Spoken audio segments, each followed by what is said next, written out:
Саламатсызбы, Максым мырза? Саламаттылык. Сизге бир суроо менен келдим. Кулак сизде? Суроом сүйүү жөнүндө. Айбай.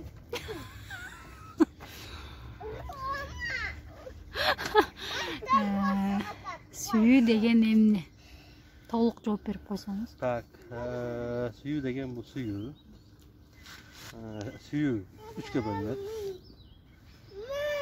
Ата энең, бир туугандарың, балдарыңды сүйүү. Экинчиси мекениңди сүйүү. Үчүнчүсү аялыңды сүйүү. Аялыңды сүйүү деген дагы 4кө бөлүнөт. Биринчи аялыңды сүйүү, экинчи аялыңды сүйүү, үчүнчү аялыңды сүйүү, төртүнчү аялыңды сүйүү. Ошол. Серьезно? Серьезно.